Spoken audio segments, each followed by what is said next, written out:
1 Korintus pasal 15, Kebangkitan Kristus. Dan sekarang saudara-saudara, aku mau mengingatkan kamu kepada Injil yang aku beritakan kepadamu dan yang kamu terima dan yang di dalamnya kamu teguh berdiri. Oleh Injil itu kamu diselamatkan asal kamu teguh berpegang padanya seperti yang telah kuberitakan kepadamu, kecuali kalau kamu telah sia-sia saja menjadi percaya. Sebab yang sangat penting telah kusampaikan kepadamu, yaitu apa yang telah kuterima sendiri, ialah bahwa Kristus telah mati karena dosa-dosa kita sesuai dengan kitab suci, bahwa ia telah dikuburkan dan bahwa ia telah dibangkitkan pada hari yang ketiga sesuai dengan kitab suci, bahwa ia telah menampakkan diri kepada Kefas dan kemudian kepada ke-12 muridnya. Sesudah itu ia menampakkan diri kepada lebih dari 500 saudara sekaligus. Kebanyakan dari mereka masih hidup sampai sekarang, tetapi beberapa di antaranya telah meninggal. Selanjutnya ia menampakkan diri kepada Yakobus, kemudian kepada semua rasul. Dan yang paling akhir dari semuanya, ia menampakkan diri juga kepadaku, sama seperti kepada anak yang lahir sebelum waktunya. Karena aku adalah yang paling hina dari semua rasul, bahkan tidak layak disebut rasul, sebab aku telah menganiaya jemaat Allah. Tetapi karena kasih karunia Allah, aku adalah sebagaimana aku ada sekarang, dan kasih karunia yang dianugerahkannya kepadaku tidak sia-sia. Sebaliknya, aku telah bekerja lebih keras daripada mereka semua. Tetapi bukannya aku, melainkan kasih karunia Allah yang menyertai aku. Sebab itu, baik aku maupun mereka, demikianlah kami mengajar dan demikianlah kamu menjadi percaya. Kebangkitan kita. Jadi, bila mana kami beritakan bahwa Kristus dibangkitkan dari antara orang mati, bagaimana mungkin ada di antara kamu yang mengatakan bahwa tidak ada kebangkitan orang mati? Kalau tidak ada kebangkitan orang mati, maka Kristus juga tidak dibangkitkan.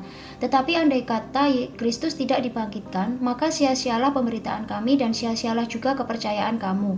Lebih daripada itu, kami ternyata berdusta terhadap Allah, karena tentang Dia kami katakan bahwa Ia telah membangkitkan Kristus, padahal Ia tidak membangkitkannya, kalau andai kata benar bahwa orang mati tidak dibangkitkan. Sebab jika benar orang mati tidak dibangkitkan, maka Kristus juga tidak dibangkitkan. Dan jika Kristus tidak dibangkitkan, maka sia-sialah kepercayaan kamu dan kamu masih hidup dalam dosamu. Demikianlah binasa juga orang-orang yang mati dalam Kristus. Jikalau kita hanya dalam hidup ini saja menaruh pengharapan pada Kristus, maka kita adalah orang-orang yang paling malang dari segala manusia. Tetapi yang benar ialah bahwa Kristus telah dibangkitkan dari antara orang mati sebagai yang sulung dari orang-orang yang telah meninggal. Sebab sama seperti maut datang karena satu orang manusia, demikian juga kebangkitan orang mati datang karena satu orang manusia. Karena sama seperti semua orang mati dalam persekutuan dengan Adam, demikian pula semua orang akan dihidupkan kembali dalam persekutuan dengan Kristus. Tetapi tiap-tiap orang menurut urutannya. Kristus sebagai buah sulung, sesudah itu mereka yang menjadi miliknya pada waktu kedatangannya. Kemudian tiba kesudahannya, yaitu bila mana ia menyerahkan kerajaan kepada Allah Bapa, sesudah ia membinasakan segala pemerintahan, kekuasaan, dan kekuatan. Karena ia harus memegang pemerintahan sebagai raja sampai Allah meletakkan semua musuhnya di bawah kakinya. Musuh yang terakhir yang dibinasakan ialah maut, sebab segala sesuatu telah ditaklukkannya di bawah kakinya. Tetapi kalau dikatakan bahwa segala sesuatu telah ditaklukkan, maka teranglah bahwa ia sendiri yang telah menaklukkan segala sesuatu di bawah kaki Kristus itu tidak termasuk di dalamnya. Tetapi kalau segala sesuatu telah ditaklukkan di bawah Kristus, maka ia sendiri sebagai anak akan menaklukkan dirinya di bawah Dia yang telah menaklukkan segala sesuatu di bawahnya, supaya Allah menjadi semua di dalam semua. Jika tidak demikian, apakah faedahnya perbuatan orang-orang yang dibaptis bagi orang mati? Kalau orang mati sama sekali tidak dibangkitkan, mengapa mereka mau dibaptis bagi orang-orang yang telah meninggal? Dan kami juga, mengapakah kami setiap saat membawa diri kami ke dalam bahaya? Saudara-saudara, tiap-tiap hari aku berhadapan dengan maut. Demi kebanggaanku akan kamu dalam Kristus Yesus Tuhan kita, aku katakan bahwa hal ini benar. Kalau hanya berdasarkan pertimbangan-pertimbangan manusia saja aku telah berjuang melawan binatang buas di Efesus, apakah gunanya hal itu bagiku? Jika orang mati tidak dibangkitkan, maka marilah kita makan dan minum sebab besok kita mati. Janganlah kamu sesat. Pergaulan yang buruk merusakkan kebiasaan yang baik. Sadarlah kembali sebaik-baiknya dan jangan berbuat dosa lagi. Ada di antara kamu yang tidak mengenal Allah. Hal ini kukatakan supaya kamu merasa malu. Kebangkitan tubuh. Tetapi mungkin ada orang yang bertanya, bagaimanakah orang mati dibangkitkan dan dengan tubuh apakah mereka akan datang kembali? Hai orang bodoh, apa yang engkau sendiri taburkan tidak akan tumbuh dan hidup kalau ia tidak mati dahulu. Dan yang engkau taburkan bukanlah tubuh tanaman yang akan tumbuh, tetapi biji yang tidak berkulit, umpamanya biji gandum atau biji lain. Tetapi Allah memberikan kepadanya suatu tubuh seperti yang dikehendakinya. Ia memberikan kepada tiap-tiap biji tubuhnya sendiri.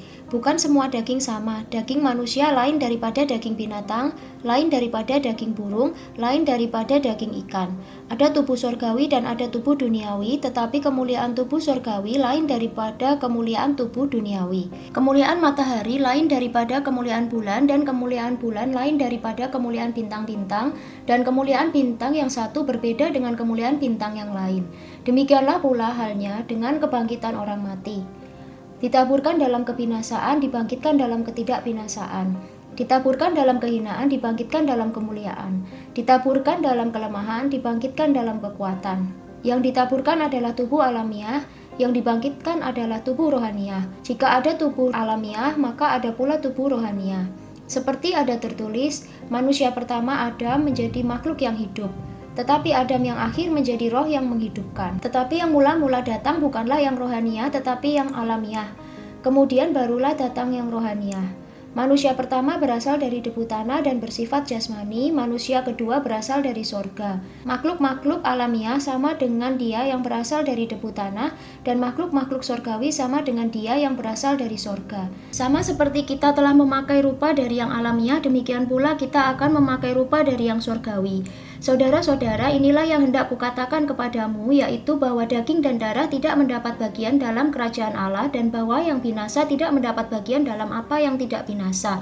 Sesungguhnya aku menyatakan kepadamu suatu rahasia. Kita tidak akan mati semuanya, tetapi kita semuanya akan diubah dalam sekejap mata pada waktu bunyi nafiri yang terakhir. Sebab nafiri akan berbunyi dan orang-orang mati akan dibangkitkan dalam keadaan yang tidak dapat binasa, dan kita semua akan diubah.